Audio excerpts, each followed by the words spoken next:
of the United States, why would you go to Texas?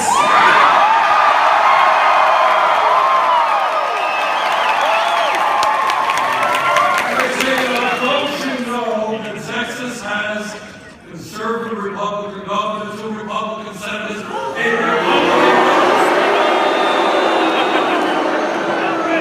Don't you know that Texas is a conservative Republican state? Well, the reason I am here today is I do know that this state is controlled by Republicans, and I'm here with you to change that.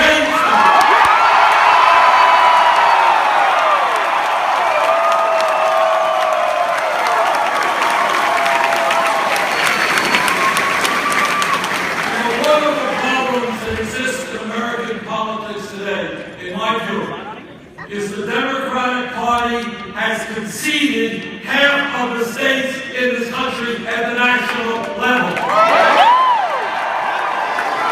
And that's what we are to fight them in 50 states, including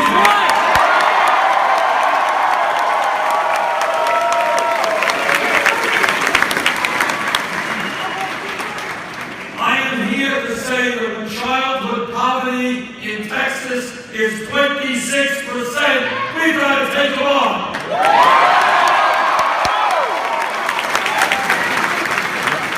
When over 17% of the people in Texas are living in poverty, we've got to take them on. When 24% of people living in Texas have no health insurance, we've got to take them on.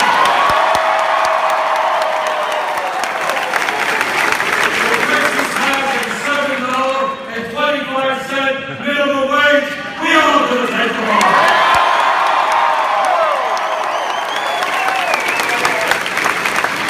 And 1.5 million Black and Hispanic children live in families where no parents have a full-time year-round job. Yes, we are all going to take them on.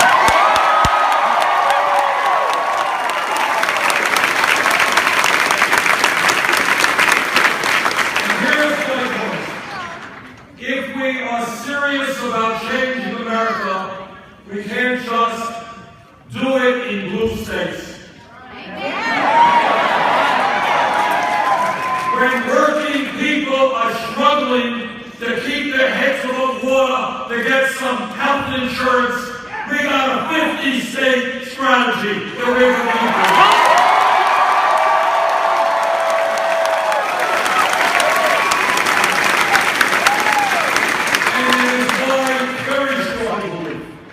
That when we stay together, when we do not let Republicans or anyone else divide us by race, or the country that we came from, or our gender, or our sexual orientation, when we stand together,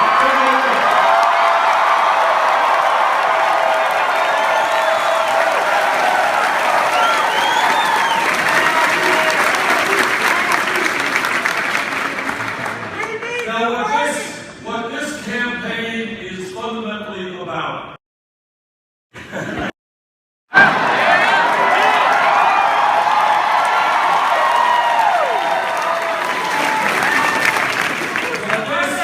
What this campaign is fundamentally about is a very simple, straightforward principle. And that is enough is enough.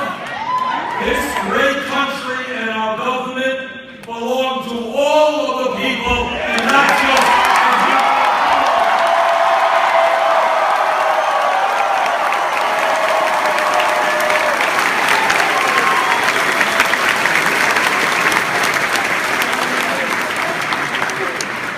Today, we live in the wealthiest nation in the history of the world, but nobody knows it because almost all of the wealth is concentrated in the hands of a few.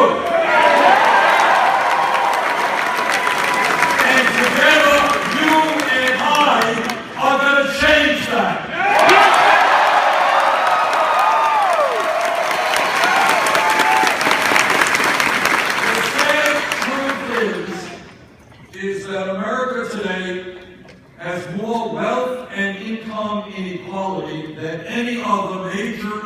industrialized country on earth.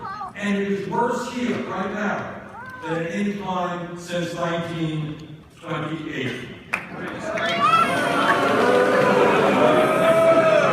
The issue of wealth and income inequality is the great moral issue of our time. And what I mean by that is something pretty simple. Are we content to live in a country where we are seeing a proliferation of millionaires and billionaires, and yet we have the highest rate of childhood poverty of any nation? And this is an economic issue, income and wealth inequality, because you don't create the kinds of jobs we need unless working people have money in their pockets to spend.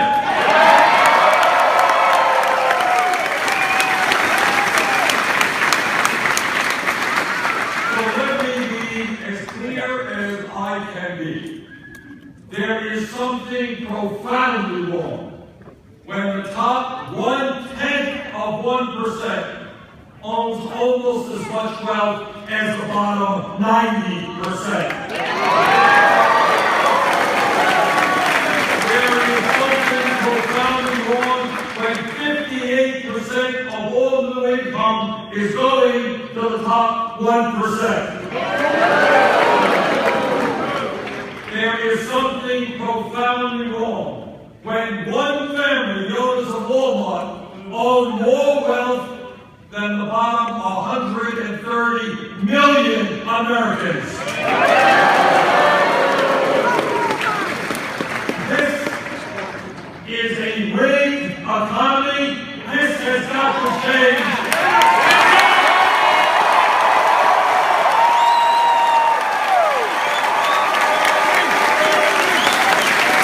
We need an economy that works for the bottom 99%. And not just for the top 1%.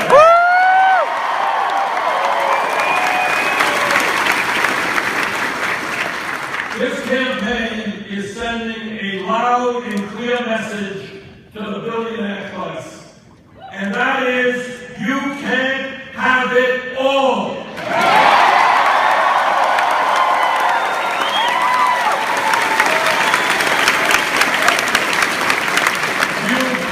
Get huge tax breaks when children in America go hungry. We cannot continue to send our jobs to China while millions of Americans are looking for work. You cannot hide your profits in the Cayman Islands and other tax havens.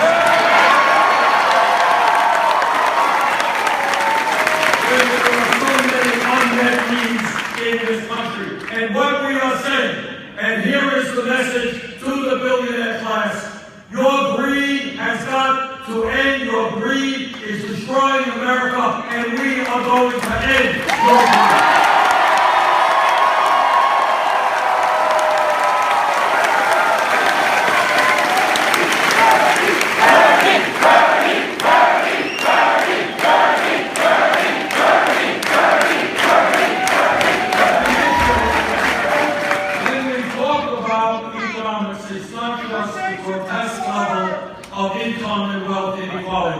It has to do with the fact that for the last 40 years, the great middle class of this country, once the envy of the world, has been disappearing. Despite exploding technology and increased worker productivity, median family income today is almost $5,000 less than it was in 1999. In my state of Vermont, and I know it's true here in Texas as well, you have folks who are working not just one job, they're working 2 jobs, they're working 3 jobs, trying to cobble together some income and some health care. That is not what the American economy is supposed to be.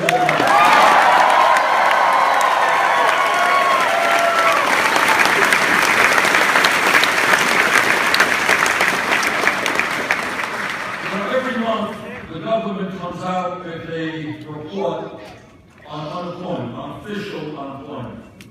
And recently the national report said that national unemployment was about 5.3%. But there's another government statistic out there that says that if you include those people who have given up looking for work and the many millions of people who are working part-time when they want to work full-time, real unemployment is about 10.5%.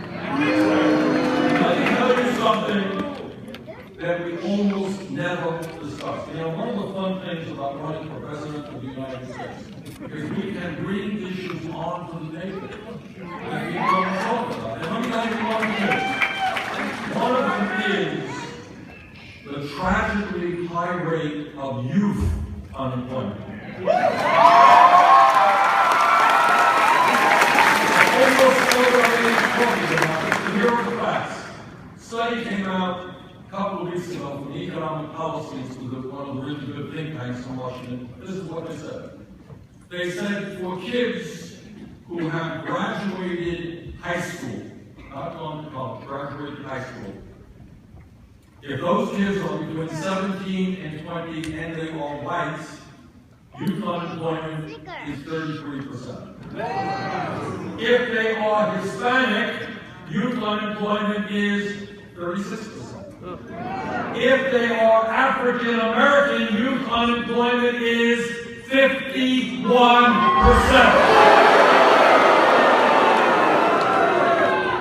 Now, there is a reason. You know, some of you know that last week, President Obama did something that I thought was extraordinarily important. He visited the federal penitentiary.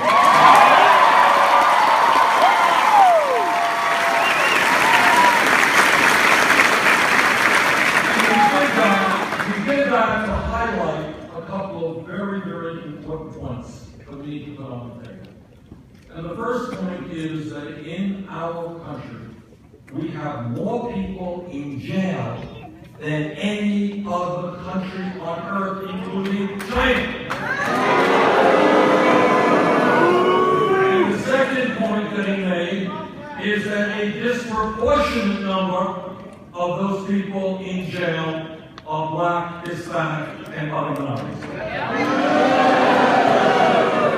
Now, it seems to me that if we have over 30% youth unemployment in this country, if we are seeing so many of our young people's lives getting destroyed, then maybe it makes more sense to invest in jobs and education than jails and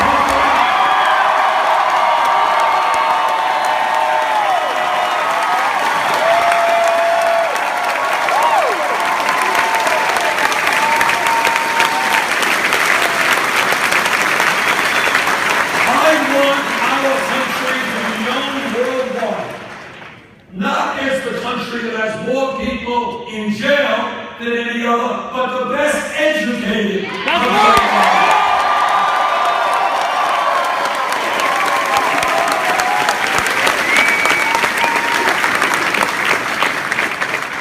And when we talk about the economy, it is not just income and wealth inequality, it is not just high unemployment. It has everything to do with the fact that millions of working people in this country are working for wages that are far, far too low.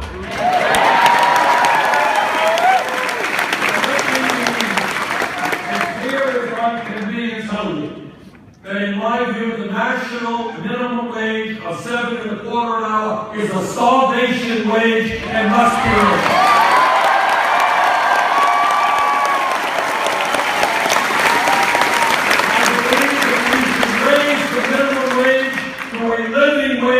Which is $15 an hour.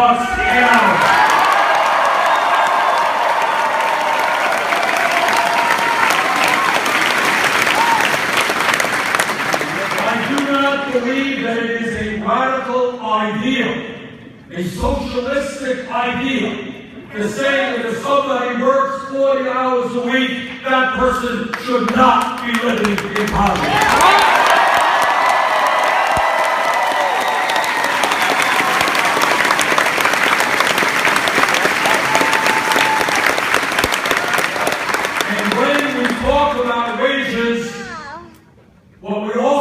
have to talk about, and guys, I need your help on this, ended the unfairness of women making 78 cents.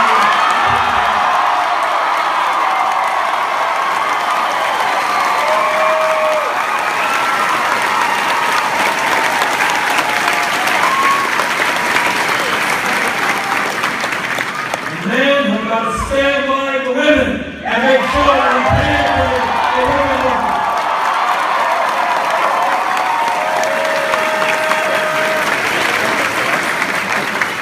I know that here in Texas you hear a whole lot about quote-unquote family values. Family values, right?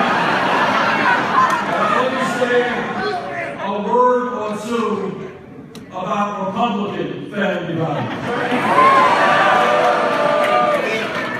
Their values are to tell women throughout this country that they do not have the right to control their own bodies.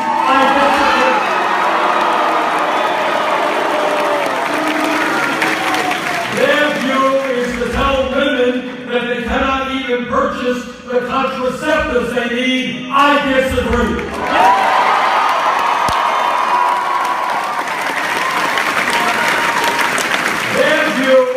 Is to tell our gay brothers and sisters that they do not have the right to be married. I disagree.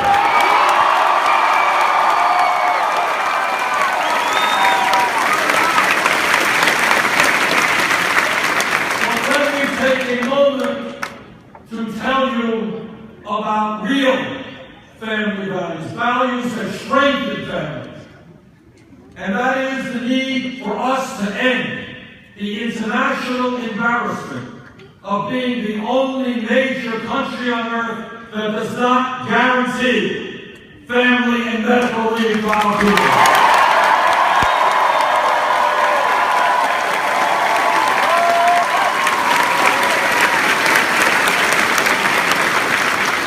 When you tell me when we talk about family values, today in Texas, today in Vermont, a woman is giving birth to a baby, maybe the most important moment in her life, and obviously her baby's life.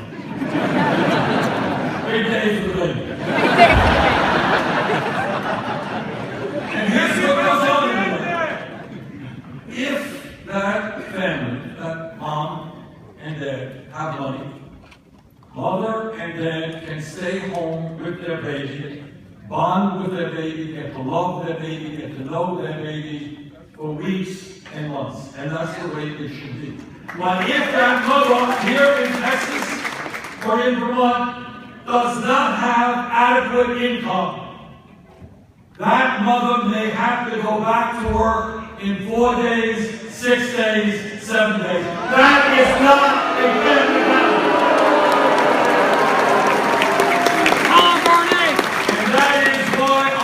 Fight for 12 weeks of paid family leave.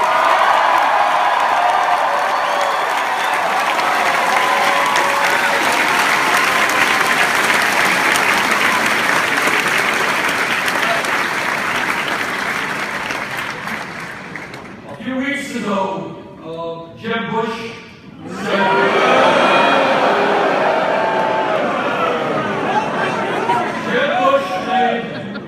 trying to walk it back, but his point was that he thought that Americans need to work a little bit longer hours.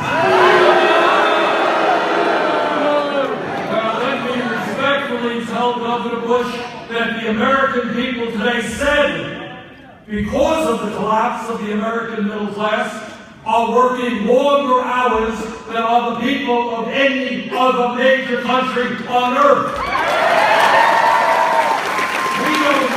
Work longer hours, we need higher wages and better income.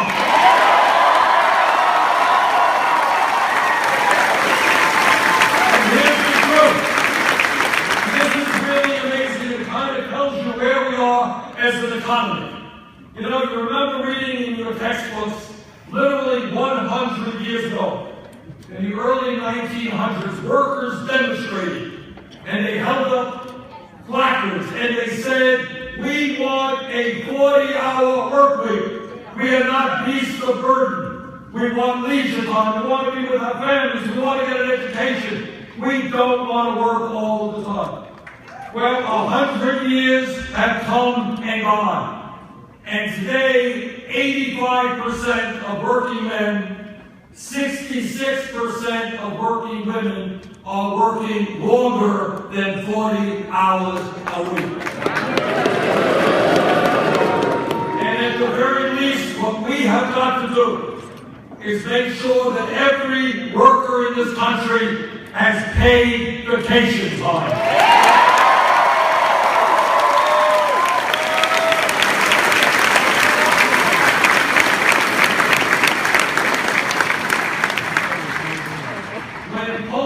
Go out and I ask the American people and I say, well, what is uppermost on your mind? What's worrying you the most? What people always respond with is a four-letter word, J-O-B-S. Yeah. And they understand that if you are 50 or 60 tomorrow, you could get a pink slip. And somebody will replace you half your age at half the wage. And they understand that many employers are hiring people for 29 hours a week in order to avoid benefits. And they understand that tomorrow then they go to work and their boss will tell them, well, I'm sorry, we're moving to China and we're shutting down your plant. And that is why we need a massive federal jobs program to put our people back to work.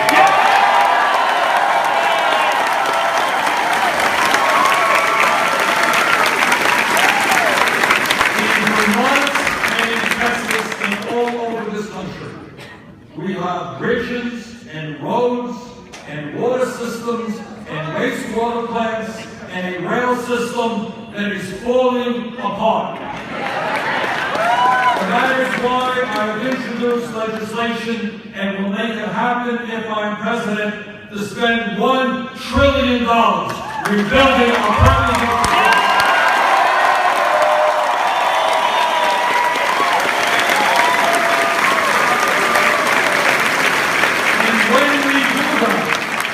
When we make our roads better, when we deal with traffic congestion, when we make our bridges functional, when we have the best rail system in the world, that $1 trillion creates up to 13 million decent paying jobs.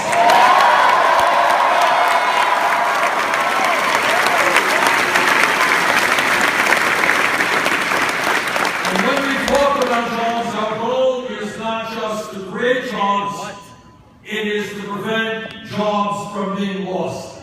And that is why you are looking at a U.S. Senator who in his congressional career voted against NAFTA, permanent overturning.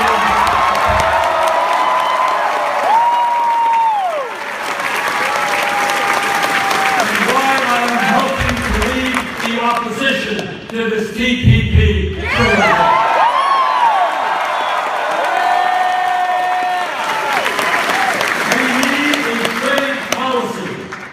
Which creates jobs here in America. Every night on TV, every multinational corporation is telling us that we got to buy this and we got to buy that. Well, if they want us to buy their products, how about producing those products in Texas and Oklahoma?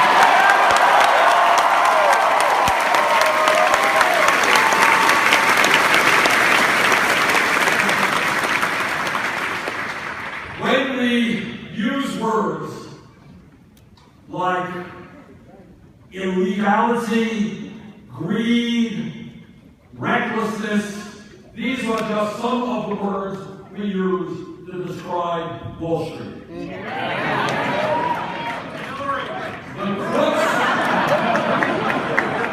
The crooks, and I use that word advisedly, on Wall Street, because of their greed and recklessness, brought about the worst economic crisis since the Great Depression. And we're still suffering from it.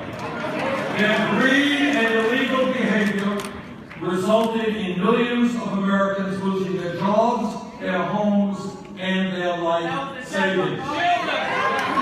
And yet today, a number of the largest banks that we bailed out because they were too big to fail are much bigger today than they were when we bailed them out. In my view, we need a banking system which invests in small and medium-sized businesses, create jobs in this country,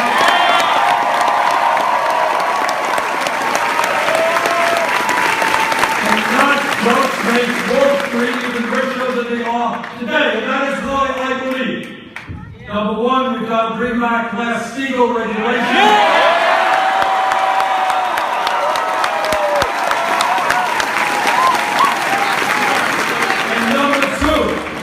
To break up these banks. If they're too big to fail, they are too big to exist.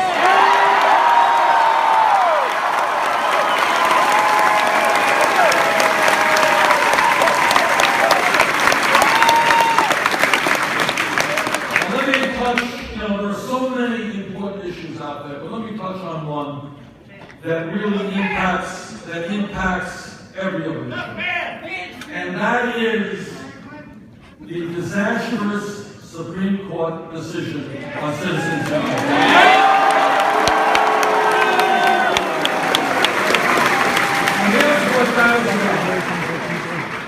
Here's what that's about. By a 5-4 vote, by one vote majority, Supreme Court said to the wealthiest people in this country, they said, okay guys, you already own much of the U.S. economy. Now we're going to give you the opportunity to own the United States government.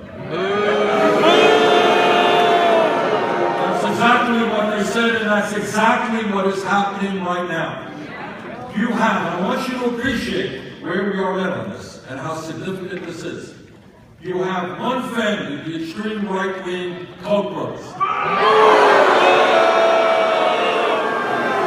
This family, worth about $85 billion, is going to be spending more money in this election cycle than either the Democratic Party or the Republican Party. Now, when you have one family, the second wealthiest family in America, spending more money than either major political party, that does not sound like democracy to me. It sounds like oligarchy.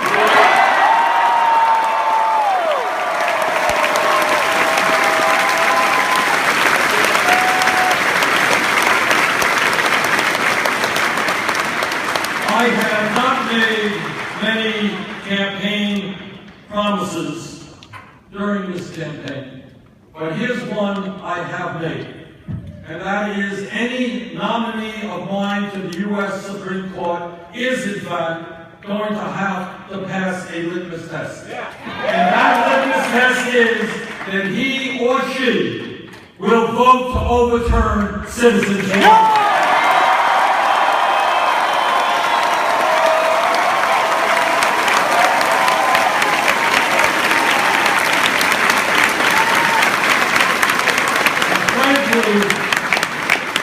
Overturning Citizens United is not enough. It's a start. It's a start, and I want you to all appreciate this. Right now, for most of the candidates out there, their super PACs will have more money than will the candidates' own funding, which means that in most cases, campaigns will be directly owned by the wealthiest people in this country. So not only do we have to overturn Citizens United, if we want a vibrant democracy where any person, any working person in this country, regardless of his or her political views, if they want to run for office, I want them to be able to run for office without begging money from the wealthy and the powerful. And that is why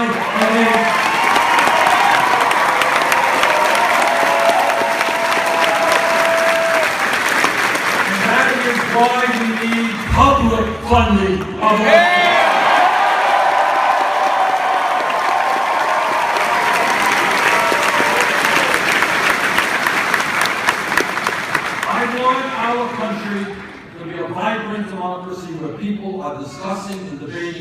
institutions where people are running for office, where we have one of the highest voter turnouts in the world, not one of the lowest.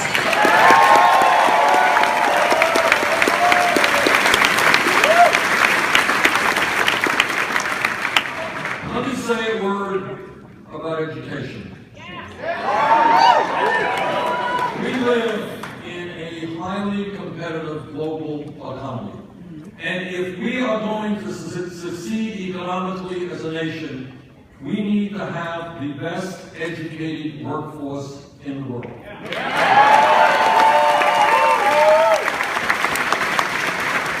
what is going on today is almost unimaginable. We have, as we speak right now, hundreds of thousands of bright, hardworking, capable, young men and women who want to get a higher education. They want to go to college, but they can't go to college because their families lack the money.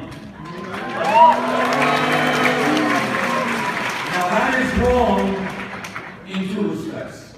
If you have a low-income or a working-class kid who's doing well in school, who wants to make it into the middle class of this country, that young person should have that right to get the education he or she needs.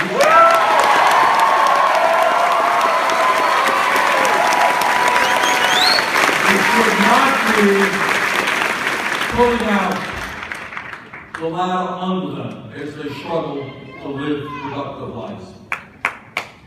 But the second issue is that if we are going to do well internationally in the future, we have got to make sure that all of our people get all of the education they need. And that is why I have introduced legislation that would make every public college and university in America tuition free.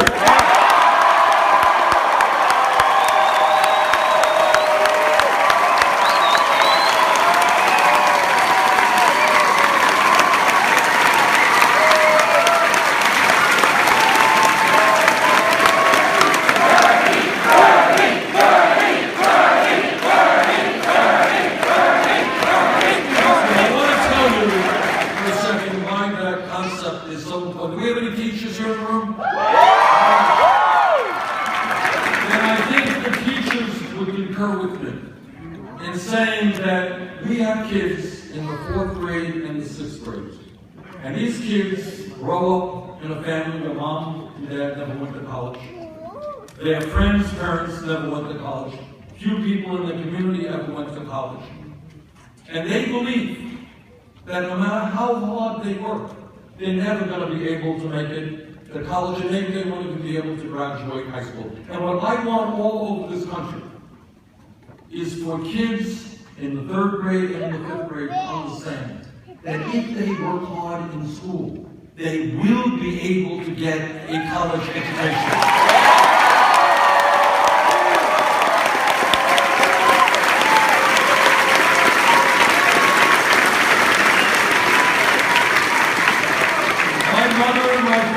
Never had a college education. Their 2 sons were able to do that. I want every kid in America who has the ability and the energy and the desire to have that right as well.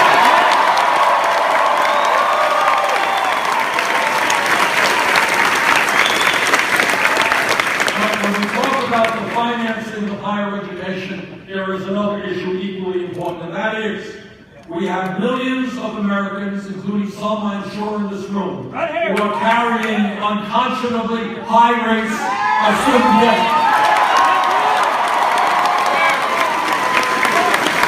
Now,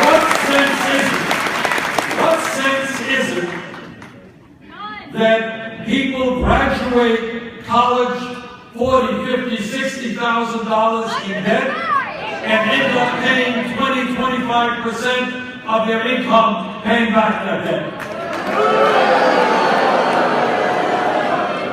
These are people who can't get married and have kids, they can't buy a home, they can't buy a car. I have talked to doctors today whose crime in life was to go to medical school. Another young woman who went to dental school.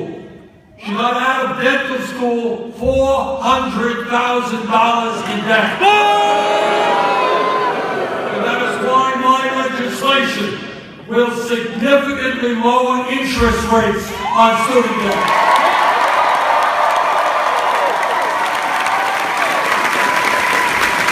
If you can refinance your home today at 2 or 3%, you should not be paying 9 or 10% interest rates.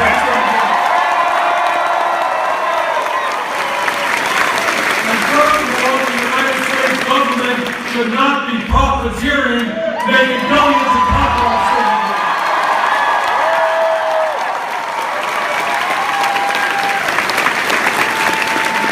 Now, some people say, Bernie, good idea, it's expensive. No, right. But I just described to you it cost us about $70 billion a year. That's a lot of money. And you know how we're going to get that money? We're going to put a tax on Wall Street.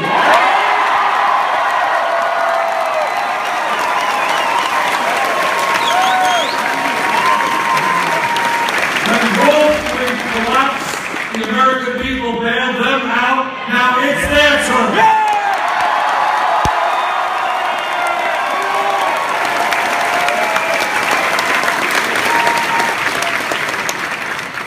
There is another issue out there that it is absolutely imperative that we address, and that is understanding our responsibility as adults and parents. My wife Jane and I have 4 kids and 7 grandchildren, and I believe that we have a moral responsibility to lead this planet in a way that is habitable.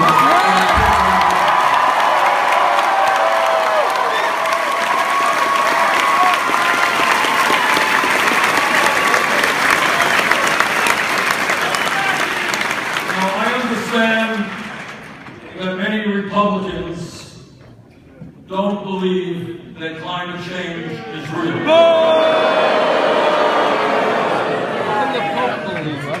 It is. And I urge them to stop worrying about their campaign donors like the Koch brothers and ExxonMobil and start worrying about the American people.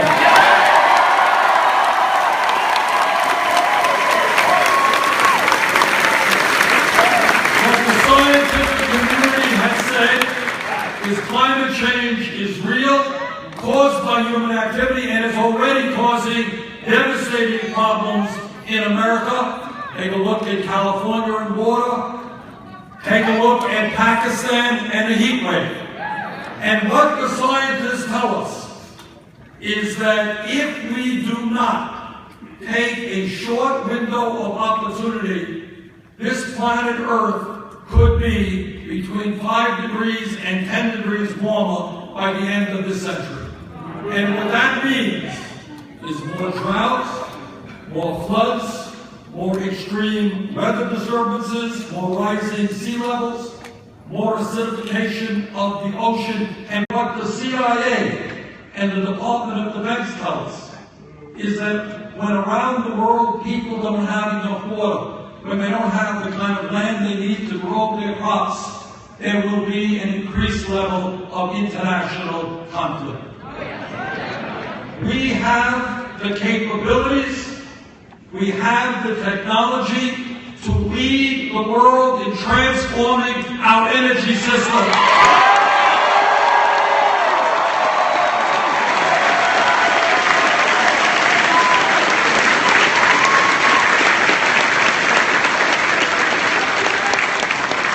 We've got to move away from fossil fuel to energy efficiency, wind, solar, geothermal, and other sustainable.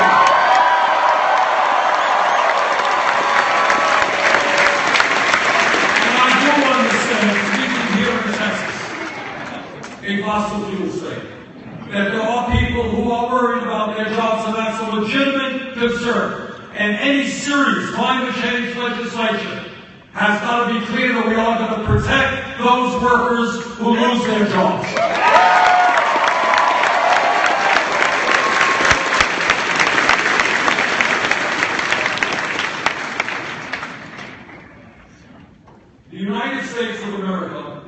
I hope many of you know, I know you do, is the only major country on earth that does not guarantee health care to all people as a right. The Affordable Care Act, which I supported and got some good provisions in, still leaves 35 million people without any health insurance and more who are underinsured with high deductibles and high co-payments. In my view, the United States of America has got to join the rest of the industrialized world. We need a national health care program.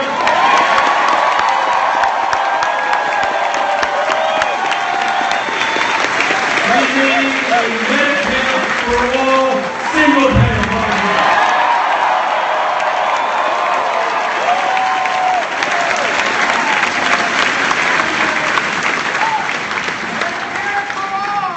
Now, I have been involved in politics for more than a few years, and it doesn't bother me when corporate America with a big money interest attack me. I'm used to it. In fact, as Franklin Delano Roosevelt said many, many years ago, I welcome their hatred because we don't want to kill them.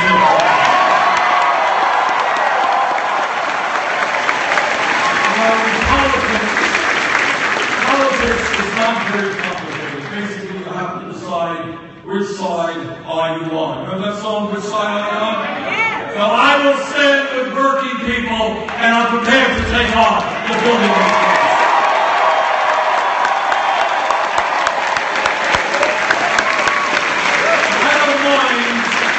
I don't mind the big money interest attacking, but I'll tell you what I do want. And I would hope that every person in this room shares this concern.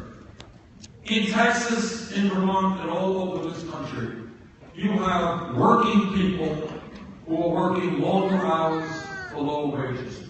You have people who do not have health insurance or have huge deductibles. You have people who cannot afford to send their kids to college or provide decent child care for their kids. And yet, those people are voting Republican, voting against their very own best interests. And we have got to reach out to those. We have got to go beyond our comfort zone. It's easier. It is easy to talk to people who you agree with. It is hard to talk to people who differ with you on this or that issue. I want you to do me a favor and ask your Republican friends, family members, and co-workers. Ask them whether they really think that they should be supporting a party which in Washington, and I'm a ranking member of the Budget Committee, so I know a little bit about this. That is the leader of the opposition, the Democrats on the Budget Committee. What the Republican budget did is made massive cuts to Medicare. It threw 27 million Americans off of health insurance. At a time when we want to make college more affordable, it cut Pell Grants by $90 billion over a 10-year period. At a time when families in your state and my state are struggling to put food on the table, they make massive cuts in nutrition programs. And to add insult to injury, they gave over $250 billion in tax breaks over a 10-year period to the wealthiest 0.2%.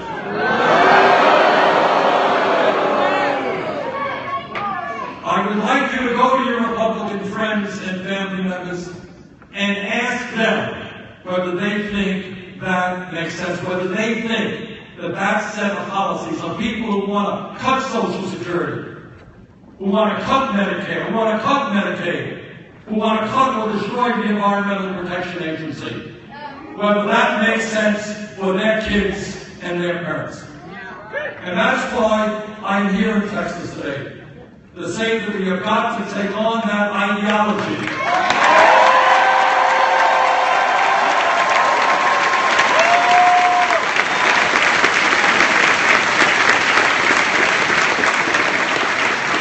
The reason that Republicans win is not complicated. What they have done for decades is try to divide us up. My guess is you have never seen a 30-second ad on Texas TV which says what the Republicans really believe, and that is, vote for me so I can give tax breaks to billionaires and cut your Social Security. But what they have done very cleverly for decades is divide us up, black against white, men against women, native-born against immigrants, straight against gay. And what we have got to understand is the way we beat them is that when they try to divide us, we come together.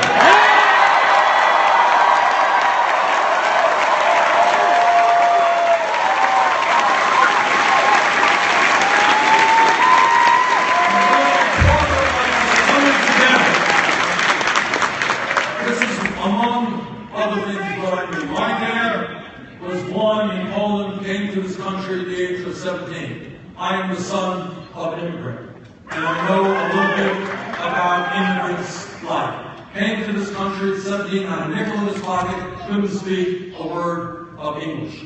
In my view, my strong view, we have got to fight for a path for citizenship for 11 million people.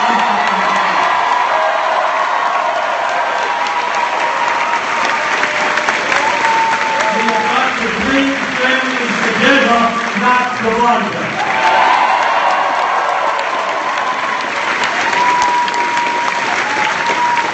This country, as everybody in this room knows, starting from the first Europeans to come here, and what they did to the Native Americans, and the horrors of slavery, and discrimination against the Irish, the Italians, the Jews, whatever. We have a long, long history of racism in this country, and by the way, we should be proud that we have made a lot of progress in overcoming that racism. We should be proud that in 2008, the American people looked at the ideas and the character of a candidate, not the color of his skin.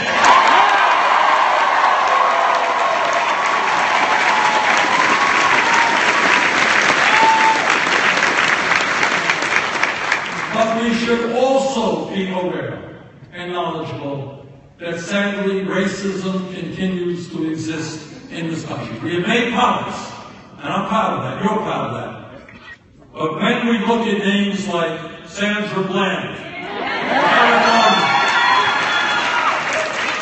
or Freddie Gray, and too many others, we understand that what we want is a nation where a young black man or woman can walk down the street not worried about being falsely arrested or beaten.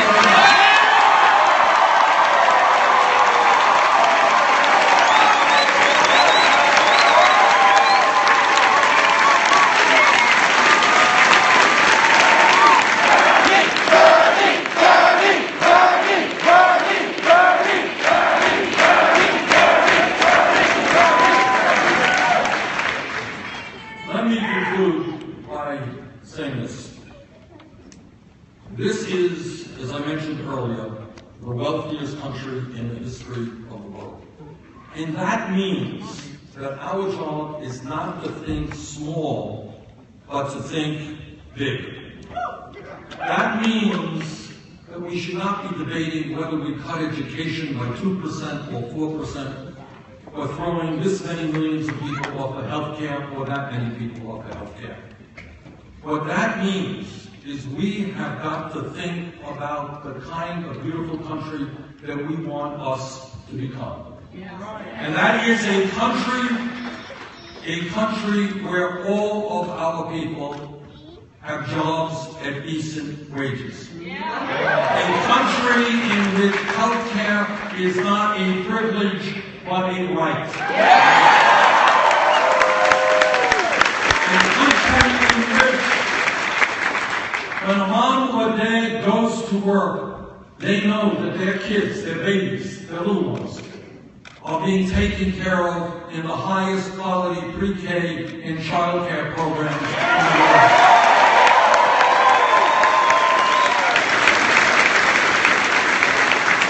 When my Republican colleagues tell us that we have got to cut Social Security, we say no.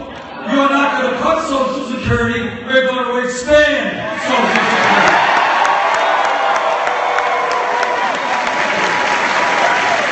Because we know that millions of seniors cannot survive on $12,000, $13,000, $14,000 a year, and we're going to lift the cap on taxable income.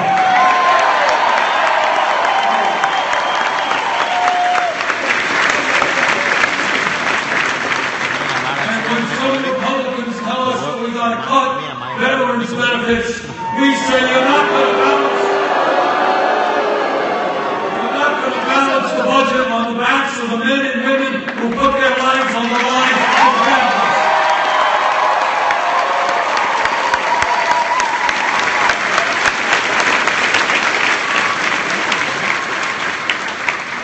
And when people try to divide us up, we know that no matter their race, no matter their religion, their disability, their sexual orientation, the country that they came from, we are going to fight for the promise of full equality for all Americans.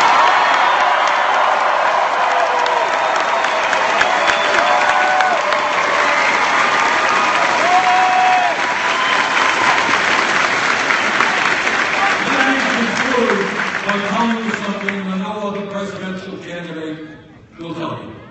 And that is, given the economic and political reality of today in which the billionaire class has unbelievable economic power, political power, power over the media, in which large campaign contributors basically own many politicians, there is nothing or very little that a president can do alone. What we need is a political revolution in this country.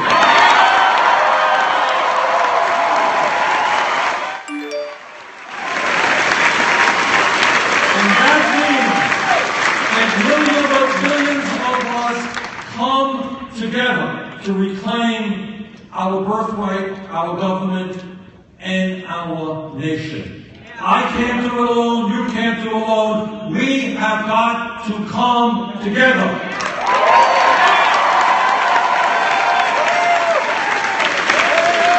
Now, it is true that the Koch brothers and the other billionaires and the super PACs have unlimited, and I mean unlimited sums of money. And that's a problem for us. They got a lot of money. But at the end of the day, we have got and we have the people, and the people say